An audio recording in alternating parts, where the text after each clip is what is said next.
Morning, church.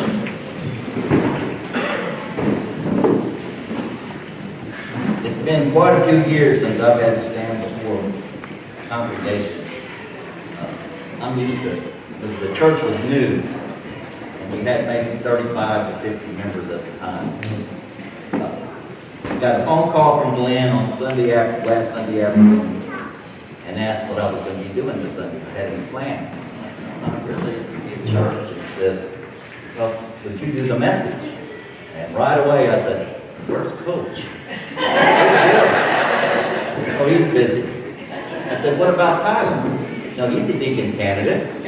He's busy too. I said, oh, I got a bright idea. I'm going to call Mike King, who has preached for us before. And I said, I will take money out of savings and pay him myself. The church won't have to pay him. And he says, well, Mike's busy too. He's helping the church in Goliath.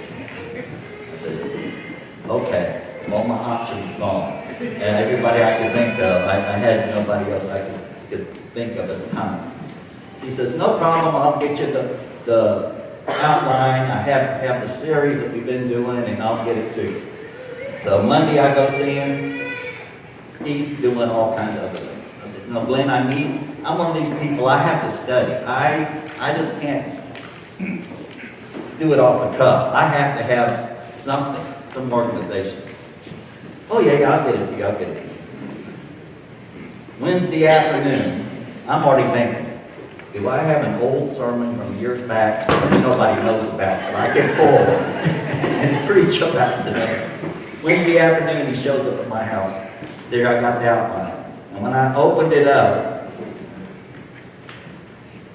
it's about complaining. He never told me, so okay, God, here I was. It's about my big fat mouth, the overflow of my heart, complaining. I'm going to read you the definition for complaining. Is to express feelings of annoyance, pain, or unhappiness. It's also to say in an unhappy or dissatisfied way when you want to say something. Or you make a report or accusation about something one considers wrong or troublesome. That's complaining. In the Bible, there's a group of people that sticks out of my mind that were complainers. Can you guess who that is? It was the Israelites. They were a big group of complainers. And after God sent 10 plagues to Egypt to help get them free, He parted the Red Sea. He drowned Pharaoh's army. He fed them manna, got water out of a rock for them to drink, and their clothes never wore out, and all they could do was whine, gripe, and complain. In Exodus 14, 11 and 12, this is when they saw Pharaoh and the army coming. They were next to the Red Sea, and they were just terrified. They go running to Moses, and they say to Moses, was it because there were no graves in Egypt that you brought us to the desert to die? What have you done to us by bringing us out of Egypt? Didn't we say to you in Egypt, leave us alone? Let us serve the Egyptians. It would have been better for us to serve the Egyptians than die here in the desert. And that's when God opened, He said, let me show you, and part of the Red Sea. Later, as they're roaming in the wilderness, they start complaining again.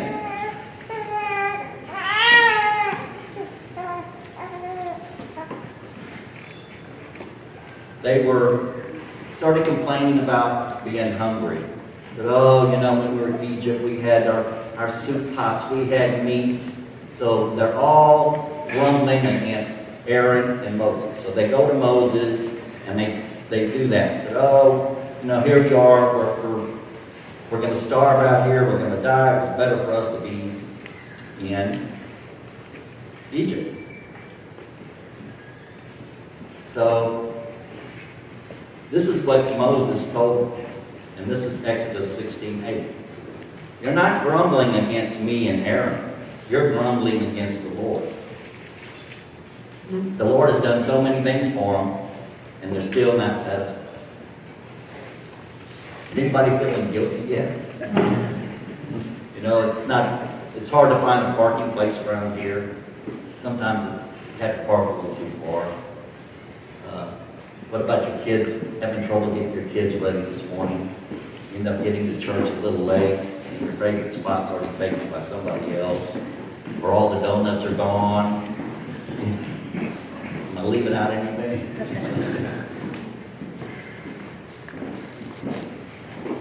What in your life do you complain most about? What do you complain most about? Is it not being married? When you're 20 years old and you think you're an old maid already. So you're just, all my friends are either married or engaged, what am I going to do? And some little pot-bellied guy comes along and starts showing you a little attention and you grab on to him. Because this might be my only chance. Then you marry him. 10 years down the road, his little pot-belly's a whole lot bigger. He's drinking more beer and hanging out with his friends more than he's with you and the 2 kids at home. So now you're going to be complaining about, this is a terrible marriage, you know, I wish I wasn't married. So you were unhappy because you weren't married, now you're unhappy because you are married. Is it your boss that you complain about? Think about it. He sits behind a desk all day. I'm out here sweating, I'm in the heat, and all he does is sit there at that desk with the computer and give work orders to us. I know I can do that job better than him. Just give me a chance, I can do that. Or is it your house is too small? The Joneses got a bigger house over there. You know, this house just isn't big enough anymore. Then you go buy that bigger house. And you don't own that house owns you. You can't go anywhere, you can't do anything, you gotta make these payments. So now, the smaller house wasn't so bad, now you're complaining about the bigger house. Or as we all know, we all complain about money. We all complain about how much we don't have. We never complain about having too much money. It's only what we don't have. There's smaller other things that we complain about. We complain about the weather. It's either too hot or too cold, too wet, it's too dry. We complain about our Wi-Fi being too slow. That's a big complaint, isn't it? Oh, then we complain about there's nothing to watch on TV. Netflix is a very good one. I can't sit here and watch the whole series of Walking Dead. I just can't do that.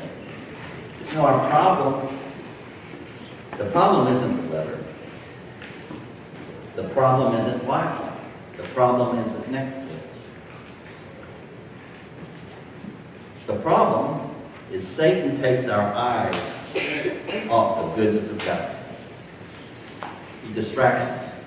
We make it all about self.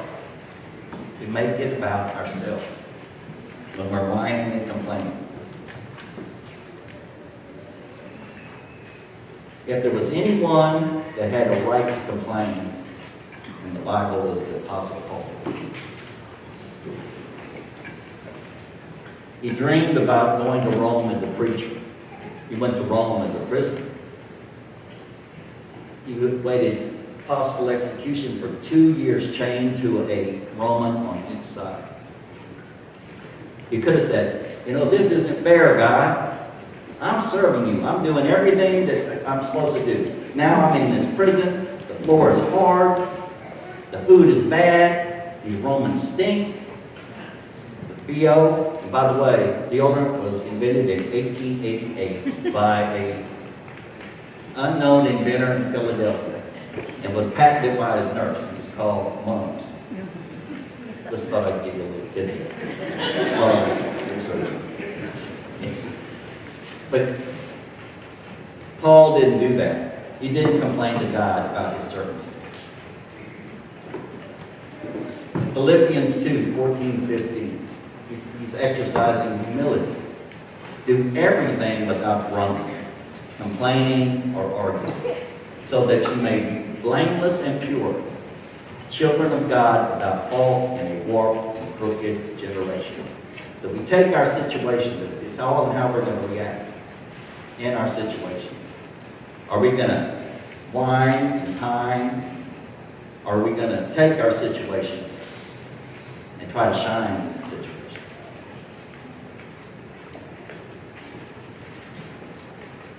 There's many spiritual reasons that we should try to stay away from complaining.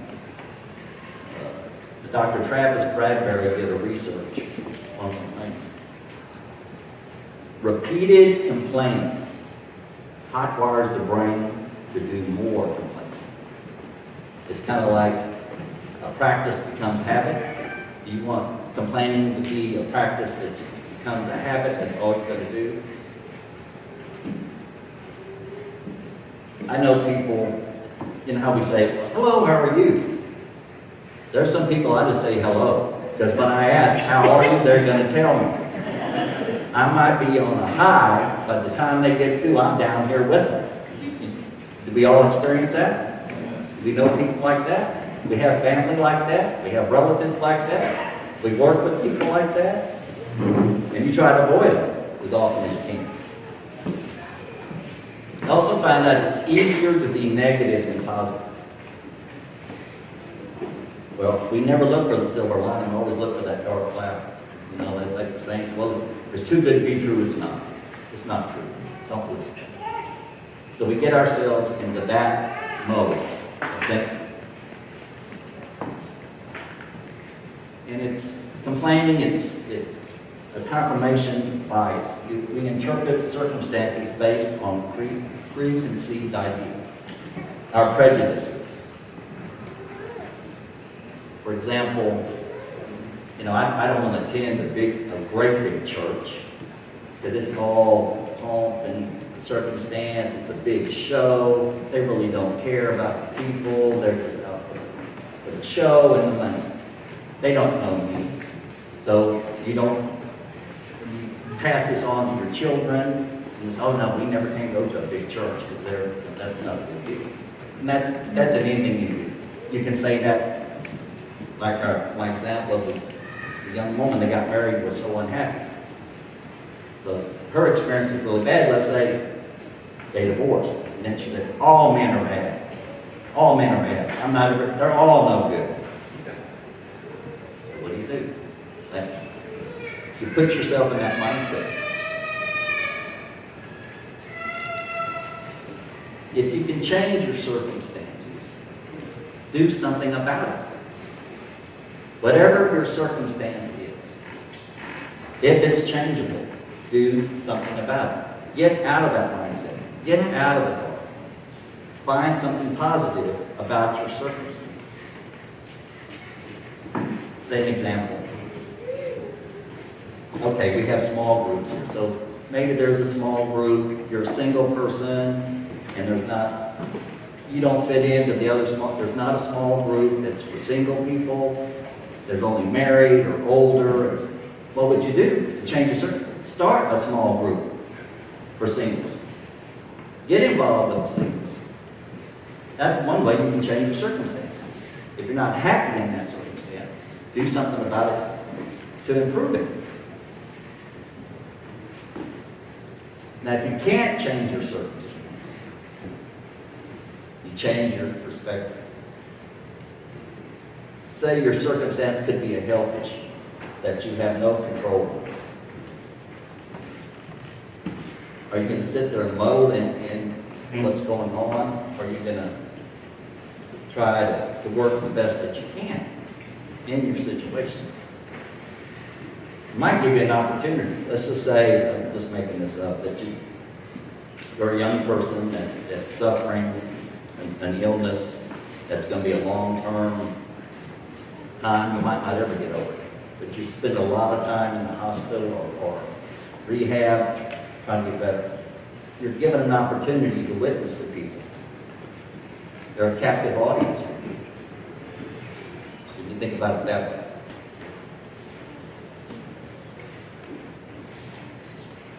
Paul said in Philippians 2:17 and 18, but if I am being poured out like a drink offering on the sacrifice and service coming from your faith, I am glad and rejoice with all of you. So you too should be glad and rejoice with me.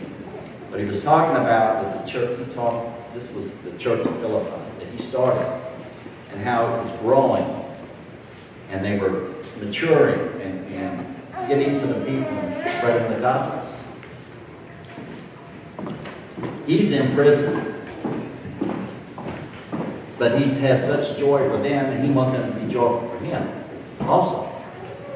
Because Paul didn't think, he had the situation that he wasn't in control of, but he changed his perspective on how he looked at it. He wasn't going to get away from the Romans. He said he's chained up every day. The two, every day. He didn't think his offering is death. His offering was life. He was a living sacrifice, is how it was. So he took his situation and rejoiced in it. He had a captive audience with these guys. You know, how could Paul, being in prison, facing execution, and rejoice about it? The deal is, Paul is not the center of his story. Jesus is the center of his story. God put him in that position. It's not about Paul. It's about Jesus and what Paul did with Jesus.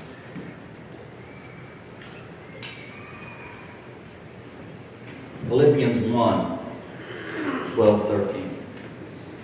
Now I want you to know, brothers and sisters, that what has happened to me has actually served to advance the gospel. Actually served to advance the gospel. As a result, it has become clear throughout the whole palace guard and everyone else that I am in chains for Christ. Now let me give you a little bit. The palace guard is a whole different part of the Roman army. They're an elite. They're totally different than the regular army. And it was about 9,000 palace guards. Now every day, Paul was chained to two, every day. So who was the prisoner? He was giving them the gospel. He was telling them the truth. He converted many of the palace guards.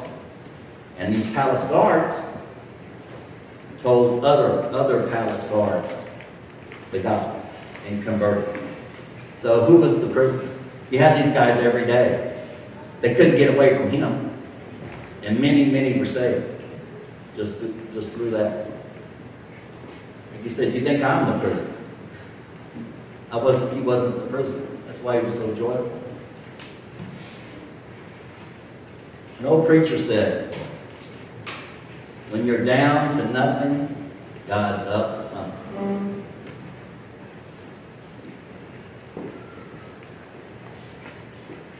And if I'm here, God must have a purpose for me. He doesn't take any of us out. He has us here for a reason. There's a lesson to be learned. He has an assignment for us. Now, Paul was chained to a Roman guard. Who are you chained to? Are you chained to a job, a situation, an addiction, a bad habit? What takes your eye off of Jesus? What distraction? As we already said, we know Satan is the one that tries to keep us from doing God's work. That's his job. So if you can change a negative circumstance, do it. But if you can't do that, you say, to change your perspective on how you think of things. Get new ideas.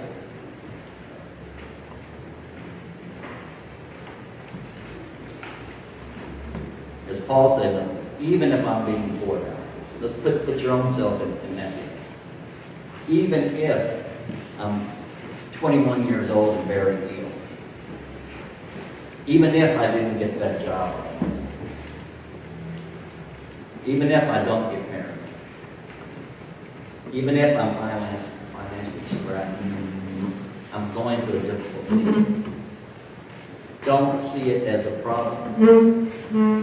See the divine possibilities. Keep our eye on Jesus. Don't look at the obstacles. See the opportunities that are put in our way. I'm not focusing on what I don't have. I'm focusing and thankful for what I do have. I praise God for everything that I have. Psalms 103, 2 through 5. This is David speaking. Let all that I am praise the Lord. May I never forget the good things He does for me. He forgives all my sins and heals all my diseases. He redeems me from death and crowns me with love and tender mercies. He fills my life with good things. That was a difficult time for David. He was being pursued by Saul. Saul wanted to kill him. He was living in caves. He was in fear of his life. But he could see the good that God was doing in him and for him.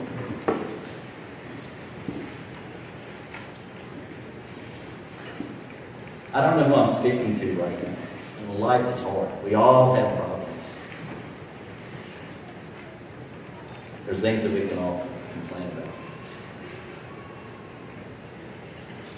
But we'll always remember to keep our focus on God.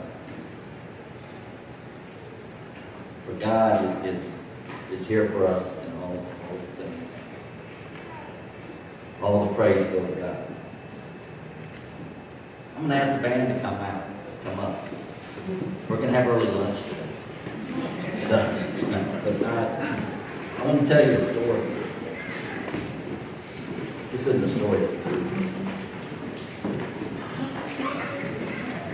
When we had Hurricane Harvey,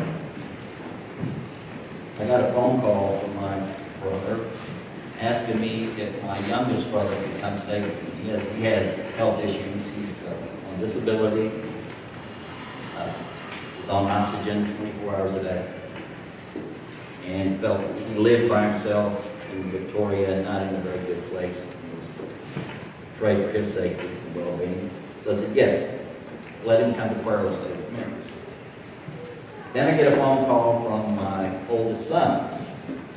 And he says, Dad, can we come stay with you? And it's his wife and 2 kids. They live in the country and they're afraid they're going to get trapped by high water and wouldn't be able to get out. I said, yeah, come on, come and stay with me. We're in the height of the storm. I have all these people in my house. We're in the height of the storm. The sinner's coming through. And in my house, it's very quiet. My daughter-in-law is working at her job. She transcribes for doctors. She works for a group of doctors in Oklahoma. And all of a sudden, she looks up at me and she says, Gramsci, do you have a special connection with God? I look at her. She says, we're in the eye of the storm. And in this house, we have electricity, we have air conditioning, we have the internet, we have TV. I feel safe and secure in this house. I said, Amnesty, I do have a connection. I speak to him every day. But what I'm going to say now is,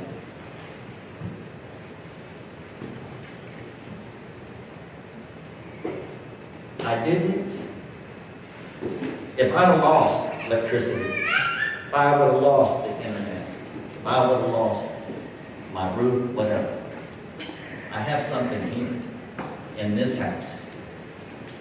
I have the presence of Jesus, where I am safe, secure, and looked at.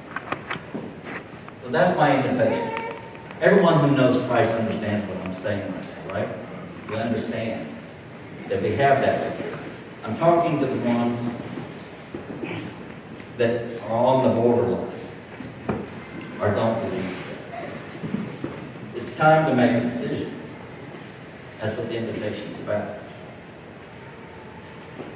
Are you going to continue to fight these storms? Storms are around us all the time.